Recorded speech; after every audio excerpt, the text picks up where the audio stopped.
Hey, good morning, fellow YouTubers. So I got my air filter here really nice and clean. And I'm thinking, I'm hoping that this was the cause of some of my, I hate it. This happened to me before, some of my acceleration problems, where sometimes you'll hit the throttle and you'll hear the engine rev and you don't feel the pull forward or the push forward. And right away my mind goes to dirty air filter, because these Harleys, they can hiccup motor oil into the air cleaner, and it's if you're leaning during a turn, it can sup up there, get up there. Or if your just oil is a little bit high, like I read, if you leave it like half a quart low from perfect mid-range level, half a quart below that, and this will never happen. But it happens to me because obviously, I keep it where I'm supposed to. And I have to clean my air filter, I'd say like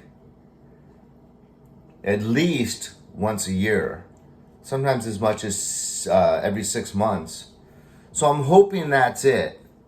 So it's been raining all day yesterday and all night. It's like 5 a.m. But I'm gonna be putting this back in about an hour or so and taking the motorcycle for a spin and hoping that was the cause of that problem. This K&N air filter just works great for that. But the reason I wanted to post a video is because it was Sunday, I was missing the mountains I grew up riding from a teenager all the way up until just 4 months ago. I had access to these mountains that were just the closest mountains where I could go get some twisties ever since I was 16, I started riding. So that's about an hour away. So a lot of highway driving, and on the highway it's pretty empty, and you do have people really speeding, without all the authorities having their hands so wrapped up. You're gonna have a lot of people trying to take advantage of the case. I was at Cabrillo Beach yesterday, and this privately owned, like 35-foot motorboat just pulled right up to where the people were waiting in the water, like 10 feet from the beach. What an idiot.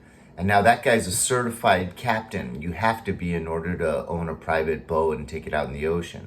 So he's been through training. He knows better. He wouldn't have done that if it wasn't for this coronavirus. So you're gonna have a lot of people trying to take advantage of I don't see cops hardly. They're I don't know what they're doing, but they're not out there on the streets. So for instance, I'm on the freeway yesterday and I'm in like lane 3. So there's still the second to fast lane on my left, and the fast lane and the carpool lane. So I'm like right in the middle of the freeway, and there's a car over to the right of me, in the lane to the right of me, about 10 or 15 feet up, and a car parallel with me, that other lane, 2 lanes over. So actually like 1 lane over. And I'm going like 75, 80, and I see this big SUV come up on me real close. So I pick it up to about 80, and this guy just keeps pushing me right on my ass. And it's like, come on, man, it's a brave new world. You got this lane open, you got the fast lane open, you got the carpool lane open. What are you doing, So instead of getting upset or whatever, I just changed lanes behind that car that's like 15 feet up, move behind him, and he goes zipping past. So I guess, that was his favorite lane, or old habits die hard, I'm not sure. But it got me thinking about how the highways are much more dangerous now without the cars on the freeway than they are with the cars on the freeway. Point being, if you were to have an accident on the freeway right now, you'd be driving faster than normal. I was driving pretty much 80 almost the whole way. 1. 2, they say the EMTs aren't so readily available. So that ambulance might take twice as long, 3 times as long, 4 times as long. You could be sitting there in the middle of the highway for a long amount of time trying to crawl off, maybe with broken leg or collarbone or something. Maybe having to pick your own bike up while your collarbone's broken, and I don't know, and then having to wait a long amount of time if you get serious, maybe head injuries or something. Okay, so that's the first part that would be bad. Second part that would be bad would be going to a hospital full of people with the coronavirus. And now I'm no spring chicken anymore. I'm 53. I'm not 65. Yeah, but you might have some pre-existing additions. You might be a smoker. You might have asthma. You might have some other condition that could help. That exposure to it could help get it into your system.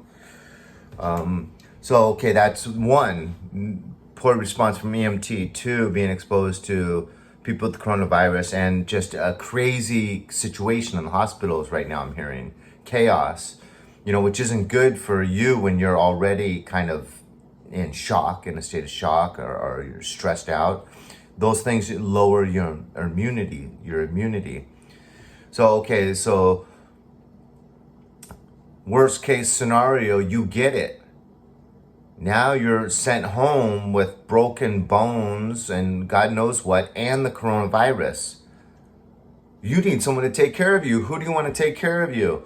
The only person that would be willing to take care of you would be a family member. Take my case. I live alone. Who would come and take good care of me? One of my teenagers? I don't even like that idea. One of my 80-year-old parents? Definitely not. I don't think they'd be willing to anyways. They're so afraid of getting this thing. So basically, I'd be at home, maybe on crutches, maybe recovering from a traumatic brain injury or something, and have this coronavirus and have to care for myself. That would be, oh man, talk about really, really bad situations. And then maybe not being able to pay rent.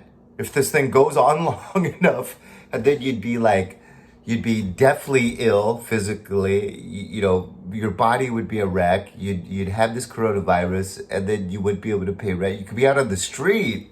Geez, okay, so just wanted to send a quick shout out. No need to go further down this road, but wanted to send a quick shout out just saying, it is fun riding out there. Every day is like Christmas Day out there. The roads are vacant, but really be safe.